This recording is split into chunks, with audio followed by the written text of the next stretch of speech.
Amigo internauta, seja bem-vindo a mais uma edição do nosso podcast Programa Alerta. Essa semana nós vamos fazer um edital falando sobre algumas decisões, né, que a Justiça brasileira iniciou no Supremo Tribunal Federal. E as discussões, é claro, essas discussões quando elas elas iniciam com escopo jurídico, mas na verdade elas tomam proporções sociais. Vamos começar pelas condenações dadas pelo Supremo Tribunal Federal em relação ao 8/1, aos condenados lá pelas invasões ao prédio dos três poderes. A primeira coisa que se discute é qual a legitimidade de um tribunal que age praticamente como um tribunal de exceção. Porque o tribunal que investiga, que analisa provas, que julga e condena, executa pena, é um tribunal de exceção.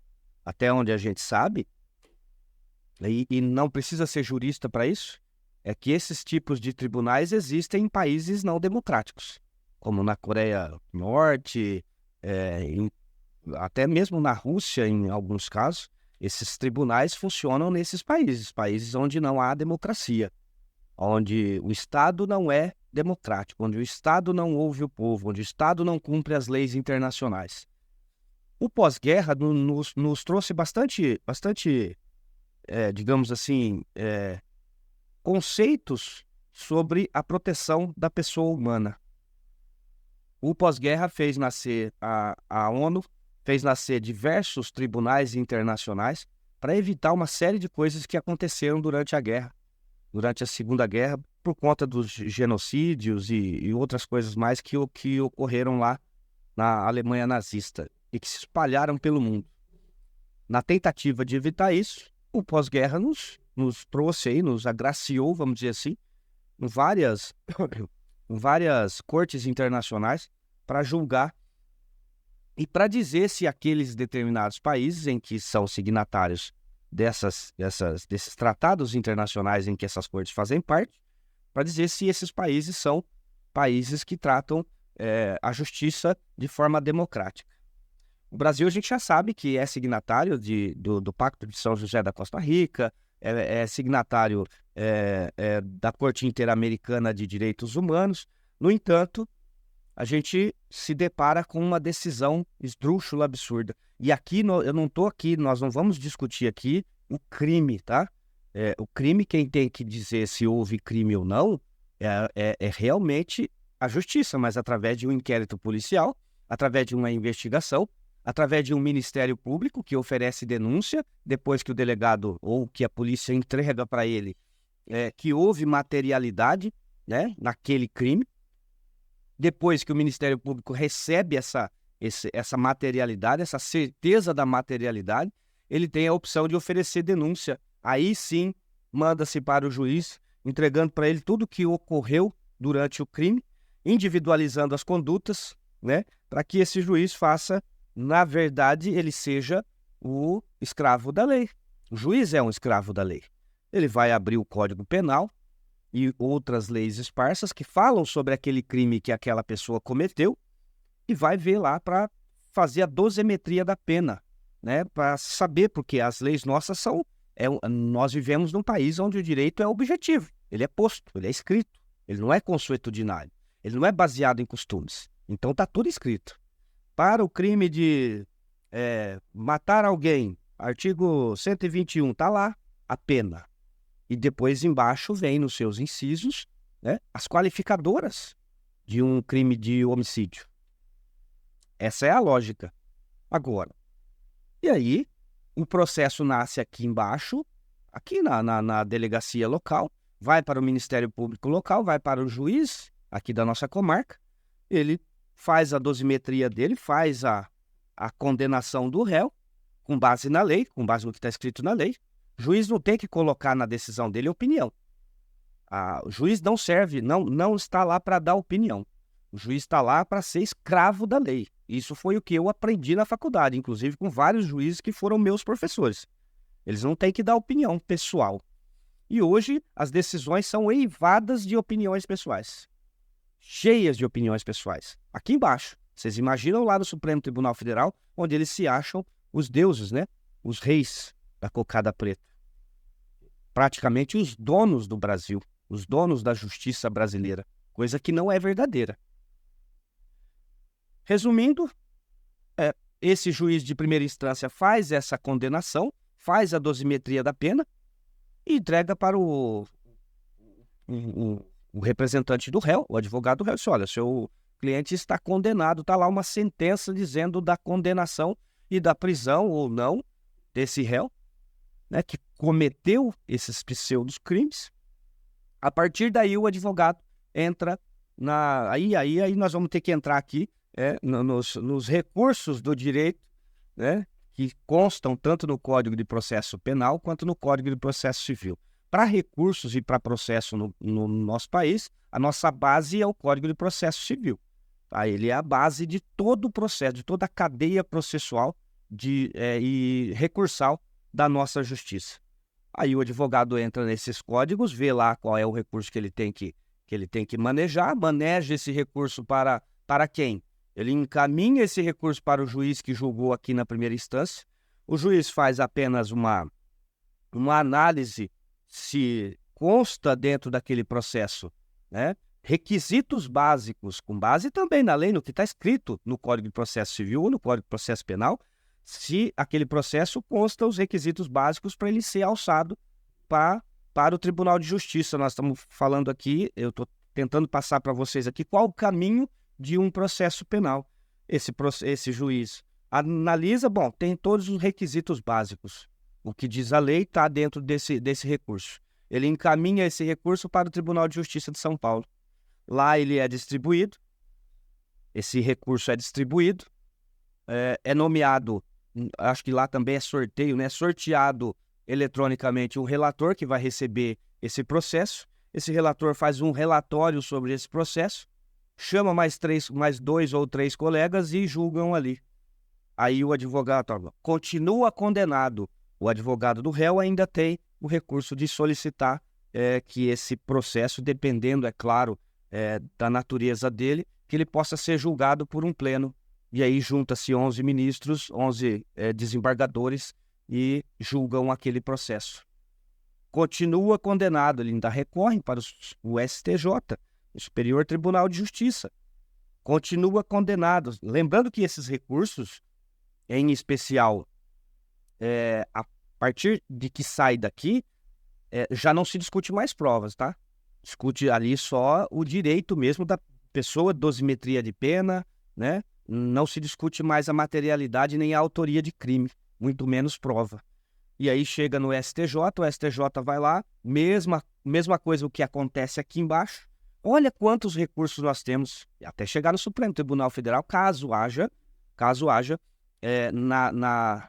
no direito do preso ou naquela condenação, algo que possa se dizer que é uma afronta à Constituição ou a um direito objetivo desse preso. Um direito individual e objetivo desse preso. Esse é o caminho dos processos brasileiros. Por isso é que demoram tanto, né, para se resolver. É por essa razão que às vezes a gente vê uma pessoa condenada aqui em primeira instância, aí ela é pronunciada, por exemplo, por homicídio, e durante o período em que ela aguarda ser julgada, ela está solta, ela está em casa. É por essa razão, por conta dessa demora. A não ser que em casos de flagrância, foi pego em flagrante, em caso de que a pessoa oferece risco, há ali umas regrinhas. Mas se o crime de homicídio foi um crime que ficou constatado ali no processo, na investigação e na pronúncia de que a pessoa não oferece risco nem para o processo e nem para a sociedade, ela espera em casa. Porque os recursos são tantos. A nossa Constituição, ela é muito clara porque a nossa Constituição de 88 é uma Constituição que trata tudo, ela tem tudo lá dentro. Ela trata de processo civil, de processo penal, de direito individual, de direito coletivo, dissídio de trabalho, ela trata tudo lá dentro. Direito tributário, ela trata de tudo, previdenciário, tudo trata-se dentro da nossa Constituição. a maioria ou boa parte desses artigos ou desses direitos está lá que precisa de lei para regulamentá-los, mas a base está lá. Então, é lógico, é aquela base que todos nós utilizamos, né?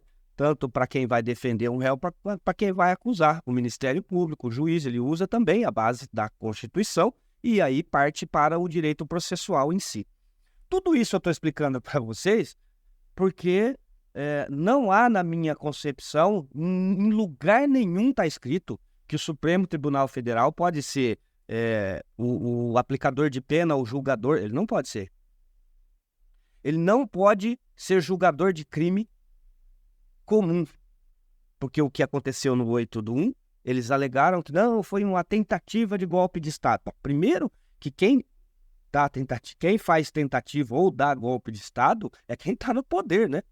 Não é lógico você dizer que a população, que uma parte da sociedade deu um golpe de Estado ou fez uma tentativa de golpe de Estado. É uma manifestação.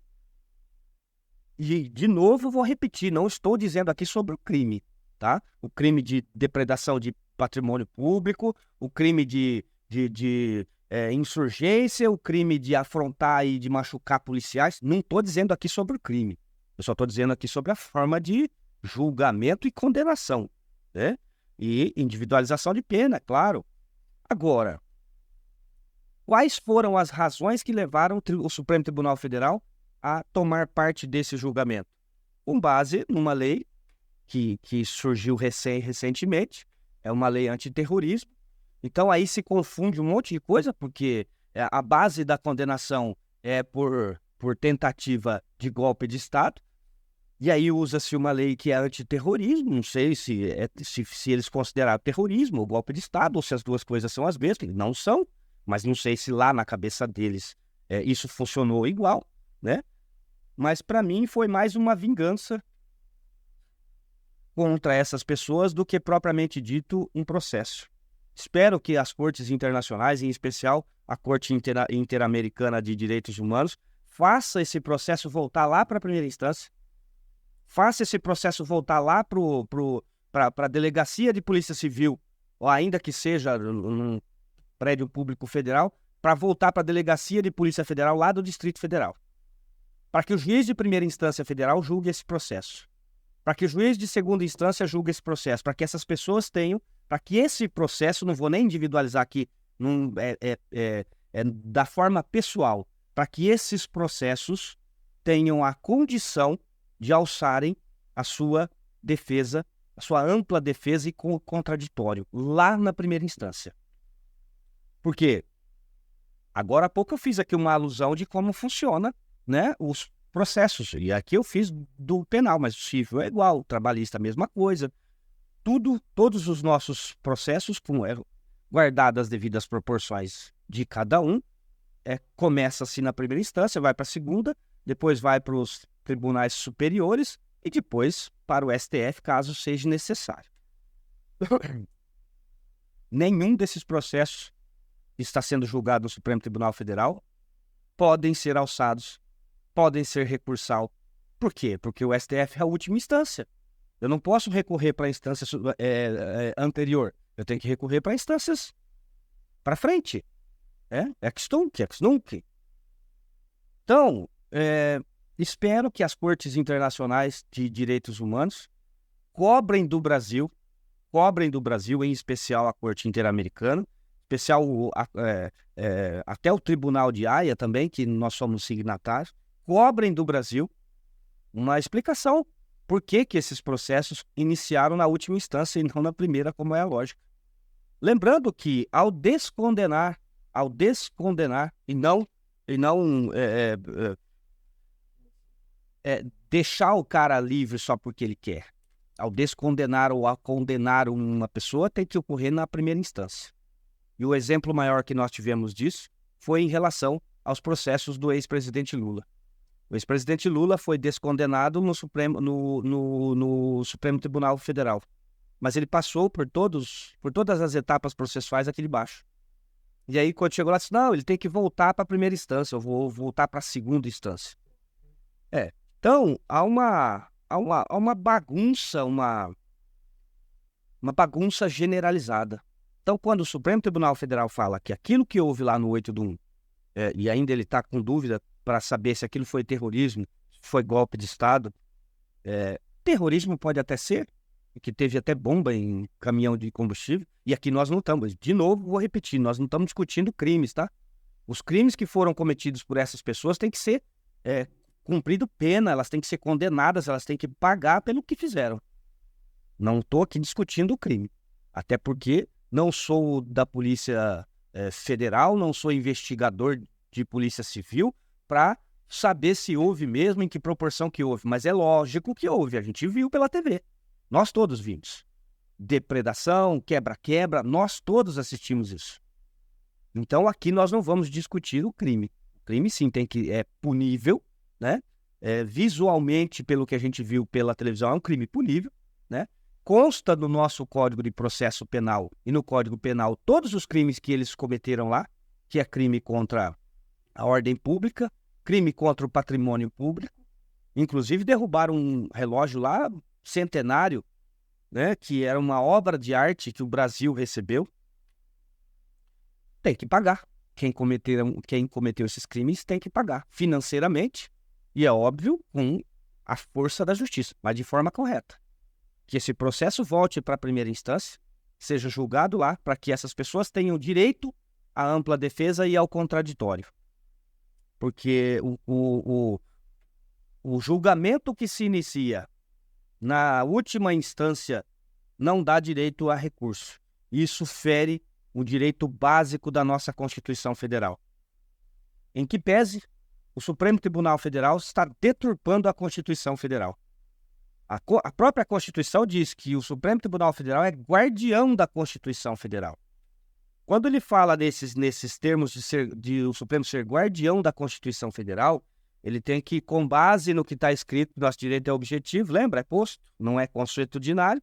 Com base no que está escrito na Constituição Federal, o Supremo Tribunal Federal é a última instância para nós, réis mortais, para quem tem dinheiro para chegar lá, é claro, né?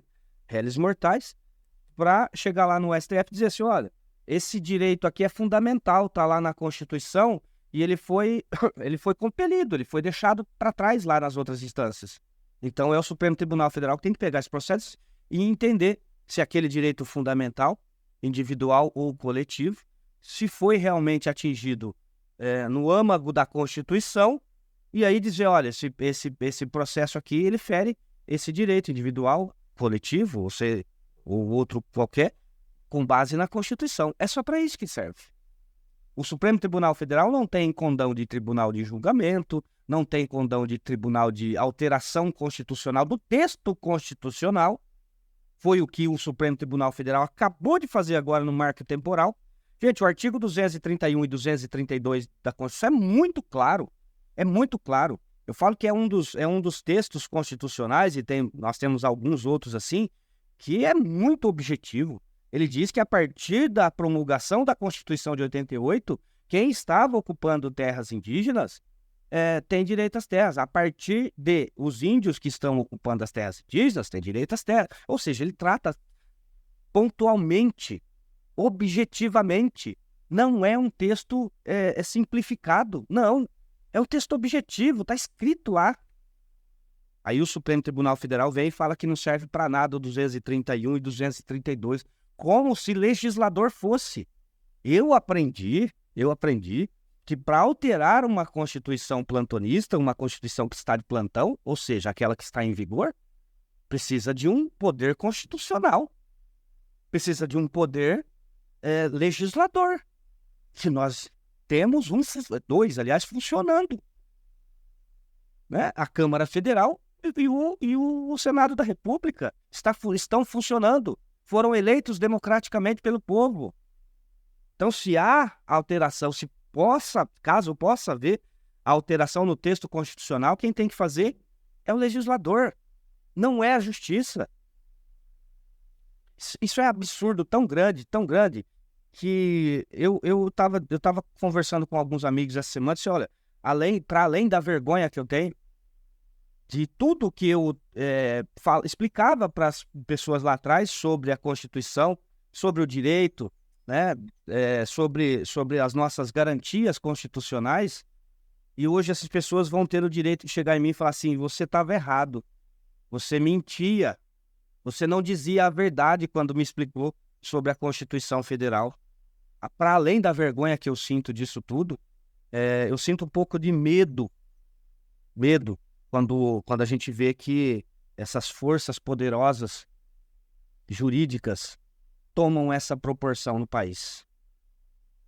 Eu nunca fui uma pessoa de fazer crítica a decisões de ministros ou ministras do Supremo Tribunal Federal. Porque todas as decisões em que a sociedade criticou, e tem todo o direito para isso, eu vou lá no site, abro e olho em que base, quais as bases que foram tomadas aquela decisão no Supremo Tribunal Federal. Houveram várias, ou a grande maioria, 99,9999% das decisões, todas elas com base legal, base na Constituição, base em lei esparsa. Então, as decisões foram tomadas com base. Mas quando essas decisões do Supremo Tribunal Federal fica restrita somente a esse tribunal, ele se torna um tribunal de exceção.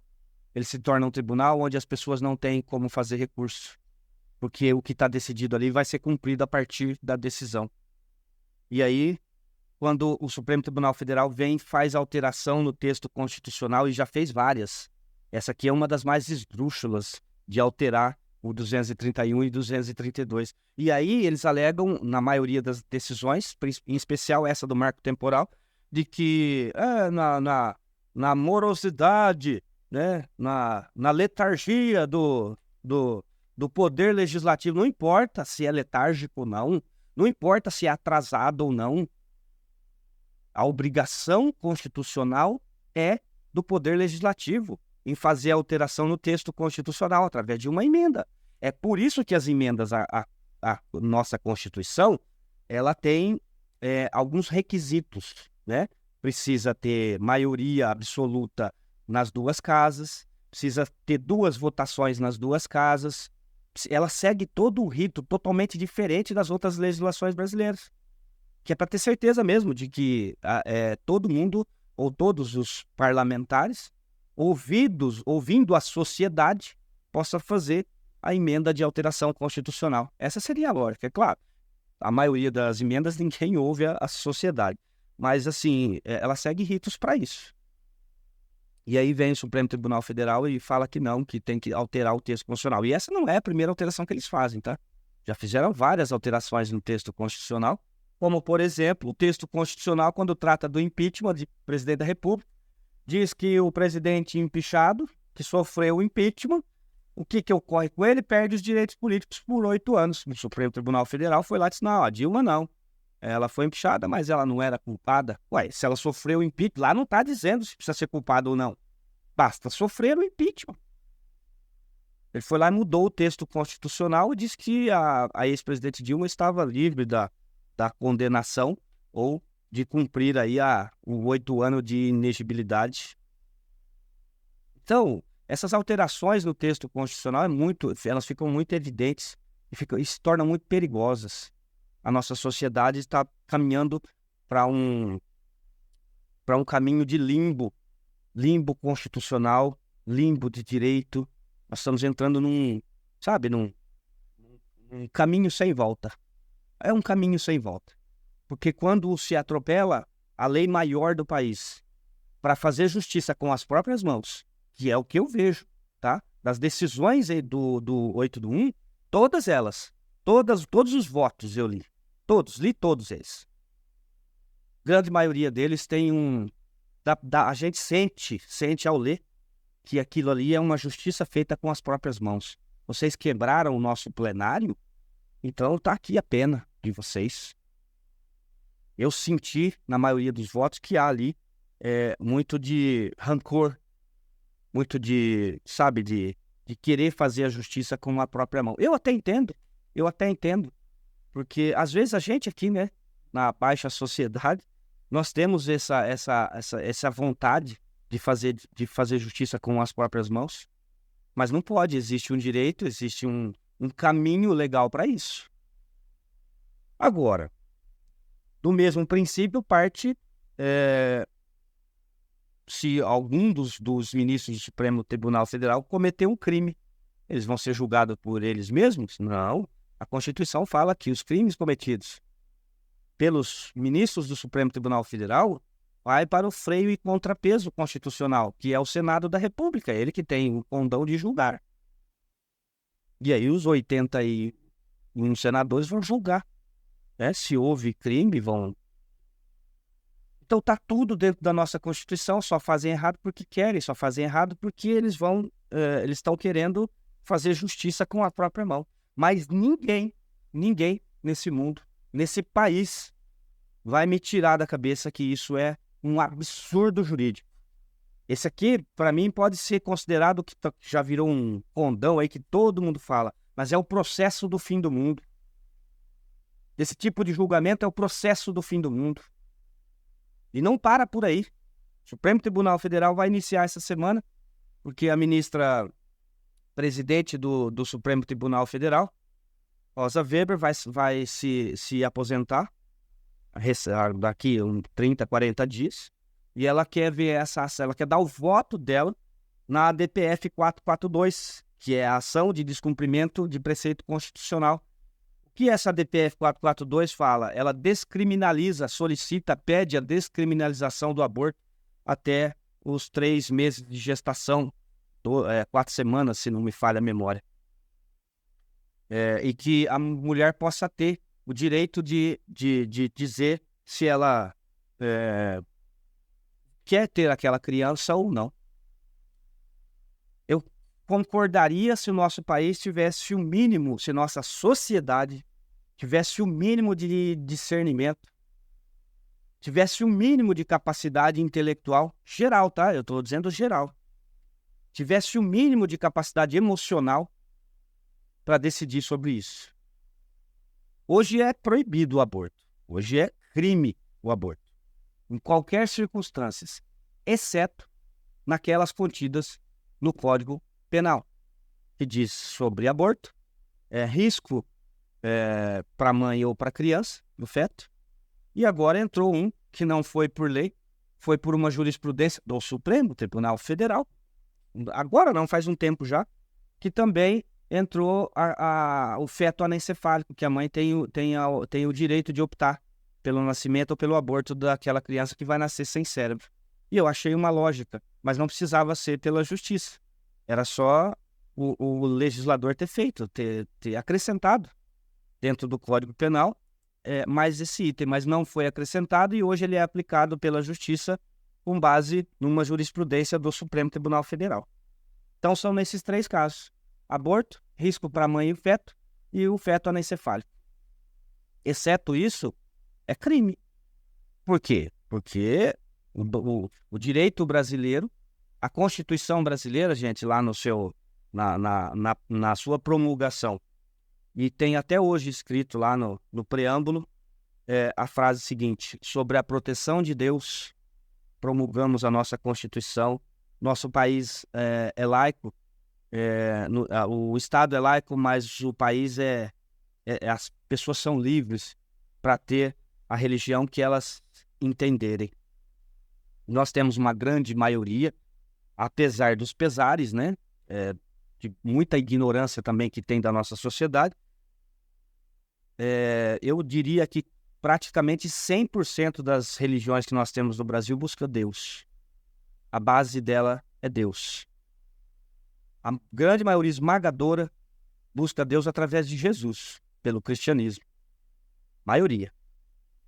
E com esse sentimento de Deus, com esse sentimento cristão, foi que os legisladores colocaram que sob a proteção de Deus estava sendo promulgada aquela Constituição lá em outubro de 1988. Com esse mesmo chamamento de Deus, com esse mesmo chamamento cristão, foi colocado nas nossas leis. Isso nós estamos falando bem antes da Constituição de 88, que o aborto era crime cometido em si mesmo ou em uma outra pessoa, né?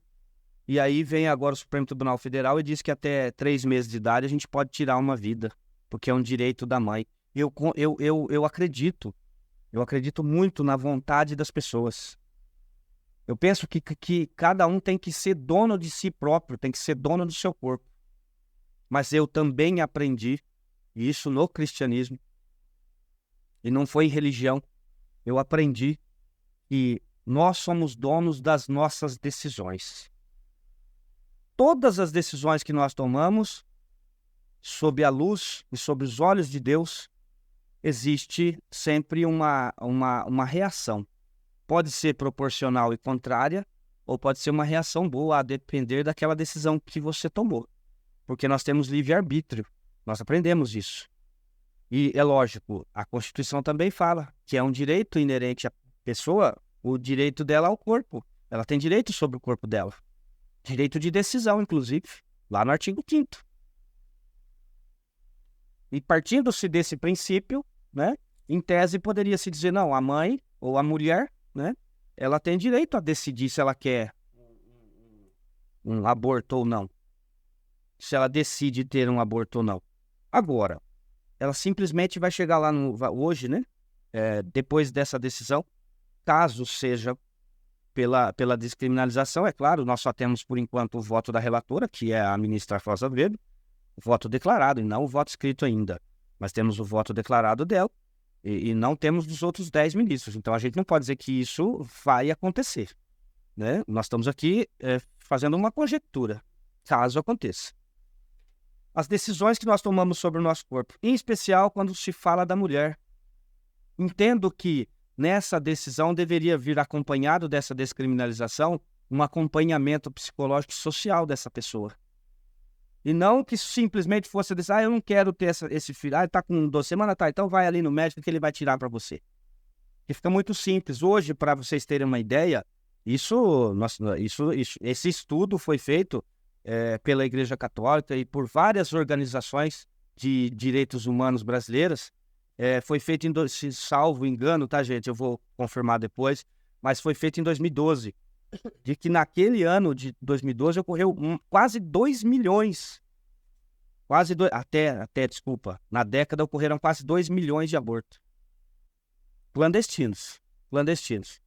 Ocorridos em clínicas clandestinas, ocorridos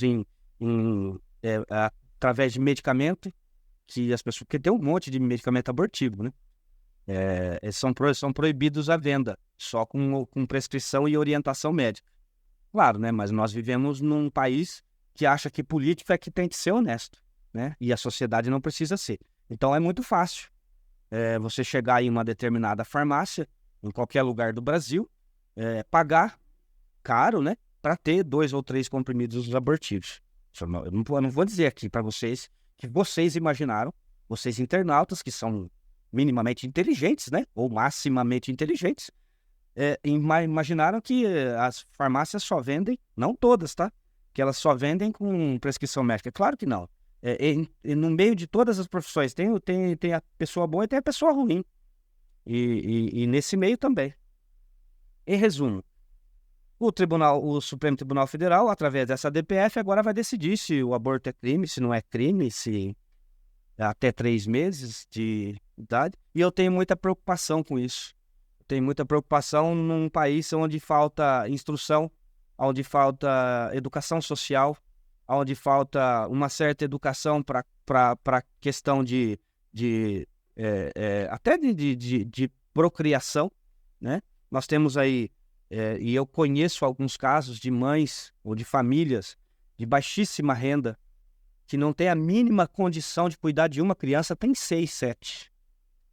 Né? E aí fica a cargo do Estado, fica a cargo das prefeituras, fica a cargo da sociedade, fica a cargo das entidades, né? Elas têm que ajudar essa família a criar ou a manter minimamente essas 7 crianças, 6, 5, 4, para quem não tem condição financeira de criar um. E isso causa em mim um certo medo também disso se descambar para um lado que não deve ir. Nós somos uma sociedade que, desde a década de 70, quando no mundo já era muito comum as pílulas abortivas, e no Brasil começou a se discutir pílula abortiva, mas era só para quem tinha dinheiro. Elas entraram em vigor no SUS na década de 80, praticamente. Hoje elas são distribuídas gratuitamente. Na década de 80, não. Tinha um pouquinho aqui, um pouquinho ali, tinha que passar pelo médico, tinha que fazer preencher todo o relatório, né?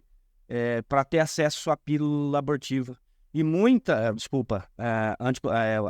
a pílula anticoncepcional. Isso aí, exatamente, Diego. E também a pílula do dia seguinte. Então, e hoje não, hoje é muito comum. Hoje você pega imposto de saúde. E na década de 80, não, eram algumas entidades que distribuíam essas pílulas anticoncepcionais. E nós temos vários outros métodos contraceptivos no Brasil. Hoje nós somos pioneiros em métodos contraceptivos. E não é só para a mulher, tem para o homem também, vários. Inclusive a vasectomia. Então eu acho que deixar essa decisão simplesmente para uma mulher que está... E a gente sabe que uma gravidez faz no corpo e nos hormônios de uma mulher. A gente sabe disso. E aqui a gente falando, parece que nós estamos tomando decisão sobre o corpo de alguém. Dizendo, não, você vai ser obrigada. Não, não é isso que eu estou dizendo, não. Eu acho que ela tem que ter esse direito, sim. Mas depois de ser assistida psicológica e socialmente. Depois de conversar com um psicólogo e dizer, olha, ou um psiquiatra, né, dizer, olha, você está passando... E ali ficar constatado, por exemplo, que ela está passando por conta dos hormônios, ela está passando por algum problema psicológico. É por isso que ela está tendo aquele desejo. Agora, se ela não procurar ajuda, se ela não for obrigada a procurar ajuda para fazer esse aborto, ela vai fazer. E ela está com um problema de saúde. Então, gente, é muito perigoso. Eu quero saber... Oi? 2013. Ah, então, gente, foi em 2013. Então, 7,4 milhões de abortos, gente. Esse estudo feito lá em 2013. Eu disse 2 milhões, 1 milhão, quase 2 milhões, mas eu acho que era a fração, né? Pois é. Então, gente, nós estamos falando aqui, o Diego está me soprando aqui, que a quarta maior razão de mortes no Brasil é o aborto. Entre as mulheres, é claro. E, de novo, eu vou dizer aqui que eu não estou falando que nós temos que tomar a decisão sobre o corpo da mulher, não é isso, não. Essa decisão tem que ser dela, mas essa decisão tem que ser tomada consciente, tem que ser tomada com ajuda, tem que ser tomada para depois, lá na frente, um psiquiatra ou um psicólogo dizer, não, realmente ela está bem e a decisão dela é realmente abortar. Ótimo. Caso o Supremo Tribunal Federal descriminalize. Agora, o problema, gente, que nós vamos entrar aqui, é que essa descriminalização vai até o 3º mês. E olha só, eu estou antecipando para vocês aqui um fato que pode acontecer lá na frente, a partir dessa decisão do Supremo Tribunal Federal, caso isso se torne positivo e certo, essa pessoa não vai ter acesso a tudo isso que eu estou falando para vocês aqui em 10 dias. Esse tratamento não vai durar um mês. Nós estamos falando do SUS, né? Que é muito bom. É o melhor sistema de saúde do mundo, mas não funciona. E se essa mulher depender de um psicólogo, de um psiquiatra ou de uma assistente social do SUS, vai demorar um pouquinho. Ela procurou antes dos 3 meses. Aí depois ela vai entrar na justiça e dizer, não, eu procurei a ajuda antes dos 3 meses. Agora eu estou com 5. E agora o médico disse que eu estou apta a fazer o aborto. E aí vai lá no Supremo Tribunal Federal. Vocês descriminalizaram com 4 semanas, mas vocês não disseram. Claro, estou dizendo aqui caso não haja, na decisão deles, esse tipo de assunto a ser discutido. Porque isso torna-se uma repercussão geral. Isso é um fato do direito que eu explico num outro momento. Ela vai dizer assim, não, se era nos 3 meses, ok. Mas vocês disseram que eu tinha que procurar ajuda, correto? Correto. Eu procurei ajuda quando eu estava com 1 mês, mas eu consegui marcar o psicólogo 2 meses depois, então já são 3. Aí o psicólogo fez um tratamento comigo de mais 4 semanas, nós estamos falando de 4 semanas, de 4 meses. E depois ele me passou para o psiquiatra porque eu precisava tomar um remédio que eu tomei mais 30 dias. Pronto, nós estamos falando de 5 meses. Mas o meu desejo, a minha vontade, o meu direito, eu expressei lá dentro dos 3 meses. E aí? Aborta uma criança de 5? Então há um monte de discussão que nós temos que fazer. E quem tem que fazer essa discussão é a sociedade. Quem tem que cobrar o Supremo Tribunal Federal é a sociedade. Quem tem que cobrar os legisladores brasileiros é a sociedade. Ótimo. Eles querem fazer uma alteração dessa que vai mexer com a sociedade, faça através de um plebiscito. Vai lá, faz através de um plebiscito. Faz um plebiscito, uma consulta pública nacional, faz junto com a próxima eleição agora. Eleição para prefeito, faz lá junto. Coloca na urna eletrônica também. Vota se você é contra ou a favor da liberação do aborto até 3 meses. O que é mais certo é a sociedade decidindo o destino dela. É o correto. E não o Supremo Tribunal. 11 ministros decidem o destino de uma sociedade de quase 240 milhões de pessoas. Porque você dizer para mim, mas o Congresso Nacional também decide sobre 240 milhões de pessoas. Ótimo, mas quem elege eles são esses 240 milhões de pessoas. Eles são eleitos para representar essa sociedade lá. E quem elege os ministros do Supremo Tribunal Federal? O presidente da República. Uma única pessoa que indica, né? É uma indicação. Eles não são eleitos, eles não são escolhidos pelo povo. Eles são escolhidos pelo bel prazer, pelo ato discricionário de um presidente da República. Única e exclusivamente. Não há nem critérios, digamos assim, fixados, porque os critérios são subjetivos. Notório saber jurídico. O que é o notório saber jurídico? É ter escrito um livro? Ter participado de um livro? Não, notório saber jurídico é aquele cara causídico. Tá, não tem especificação, só está dizendo que o presidente tem que indicar uma pessoa de notório saber jurídico. Não precisa nem ser formado em direito, porque em tese lá na Constituição não está escrito que precisa ser formado em direito para ser ministro do Supremo Tribunal Federal.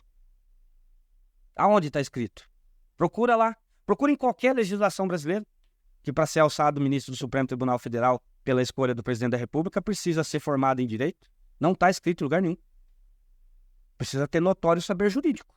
Isso precisa ter.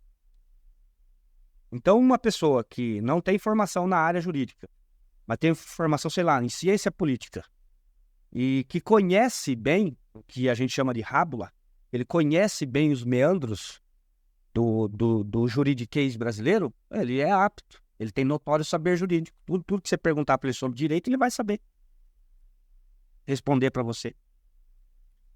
E partindo desse princípio, eles não são escolhidos. E agora é eles quem vão decidir sobre o corpo das mulheres brasileiras. Vão decidir ao arrepio, entendo eu, da norma cristã. E nós não podemos fugir disso. Nós somos um país cristão. Nós não podemos fugir disso. Nós somos a pátria do Evangelho. Nós não podemos fugir disso. E independente de discussão religiosa, independente de discussão, aqui a discussão não é religiosa, é Deus. É Jesus Cristo. É os ensinamentos dos mestres. Isso tem que ser levado em conta pelo legislador. Isso tem que ser levado em conta pelo Supremo Tribunal Federal, que vai tomar uma decisão que não é dele, é do legislador. E o legislador, no medo de tomar essa decisão, poderia muito bem passar essa decisão para o povo. Estou aqui dando a dica. Próxima eleição, outubro de 2024. Coloque na urna eletrônica. Em vez de você fazer 2 votos, prefeito e vereador, coloca 3. Você vota também se você é contra ou a favor da descriminalização. Até a palavra é difícil, né? A descriminalização do aborto até 3 meses. Coloca lá, deixa o povo decidir. Próximo programa nós vamos falar sobre descriminalização não é de drogas, tá? É de maconha na porção de até 60 gramas para uso pessoal. E aí nós vamos cair nessa mesma seara aqui, a quem compete. Porque ao descriminalizar 60 gramas, na minha opinião, tá? De maconha, eu estou descriminalizando a maconha como droga. Se eu estou autorizando o uso, então eu posso comprar na esquina. Quem vende a maconha tem que ser livre para vender também. Se eu sou livre para comprar 60 gramas, quem vende para mim tem que ser livre para vender também. Essa é a lógica. Eu não posso comprar um produto proibido, a lei não me permite comprar um produto proibido. E aqui eles estão me autorizando a comprar um produto proibido que é proibida a comercialização, a industrialização. Vocês estão entendendo onde a gente vai chegar com isso? Próximo programa a gente vai falar sobre isso. Esse programa teve o oferecimento de Supermercado Roma. Supermercado Roma, às quartas, terças e sábados, as melhores e maiores promoções de Pederneiras. Não tenha dúvida nenhuma. Supermercado Roma é a família do Rominha atendendo a sua família. Pode entrar, a casa é sua. O supermercado, por enquanto, está pequenininho, mas já está começando a obra de ampliação. Vai ser ali em frente, um baita supermercado para atender toda a sua família. E eu garanto para você, preço melhor de carne, de fruta, legume, de tudo. Você não vai achar em lugar nenhum dessa cidade. Nem nos maiores supermercados. Supermercado Roma. É só lá que você vai encontrar os melhores preços. E os melhores cortes de carne da nossa cidade. Também estamos sob o oferecimento do nosso amigo Diego. Quer sair bem na foto? Contrate o Diego. Ele tem um estúdio fotográfico e vai fazer sua foto, vai fazer seu book. Né? O pessoal chama de book aí, né? Vai fazer o seu book, vai fazer você uma pessoa famosa. Você tem dificuldade em tirar foto para as redes sociais, aquela selfie que sai sempre torta, que tem que procurar o lado? Procura o Diego. Diego Fotografias. Ele vai ensinar você como que você tira uma foto para sair bem no Instagram, no Facebook e nas redes sociais. Amigo internauta, estamos chegando ao final de mais esse podcast. Espero que vocês tenham gostado. Apesar de que a gente não faz esse podcast para as pessoas gostarem. Eu faço para as pessoas pensarem. Não quero que você pense igual a mim. Eu só quero que você pense. É só isso. Um abraço a todos e até o nosso próximo encontro.